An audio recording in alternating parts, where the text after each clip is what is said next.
পূর্ব মেদিনীপুর জেলার রামনগর বিধানসভা কেন্দ্রের আজ কাথি লোকসভা কেন্দ্রের বিজেপি প্রার্থী সৌমেন্দু অধিকারীর সমর্থনে বিজেপির র্যালি ও জনসভা। র্যালিতে হাঁটলেন বিরোধী দলনেতা সৌমেন্দু অধিকারী। বক্তব্য রাখলেন মঞ্চে। তিনি বলেন, ভগবানপুরে কানকাটা বীরভূমে এজেন্টের বাড়িতে আগুন সহ হামলার প্রতিবাদ বিজেপি করে আসছে। মাননীয় প্রধানমন্ত্রী বলে গেছেন, তৃণমূলের দুটো গুণ, হামলা আর মামলা। অমিত শাহজি বলেছেন, এই রাজ্যের গুন্ডাদের উল্টো দিক করে ঝুলিয়ে সোজা করতে হবে।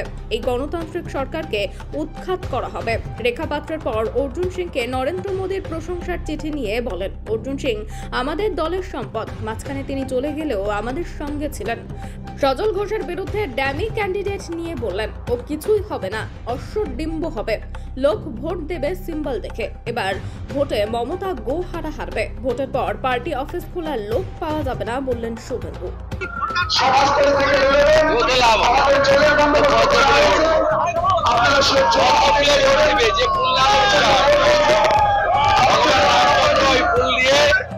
অকাল বোধন করেছিলেন অসুরকে ধ্বংস করার জন্য। কোন নাম টাম দরকার নেই, পদ্ম যেখানে ভোট সেখানে।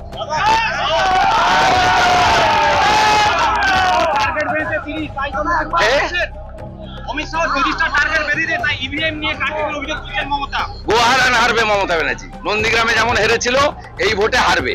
আর 4 তারিখ বিকেল থেকে ওদের পার্টি অফিস খোলার লোক পাওয়া যাবে।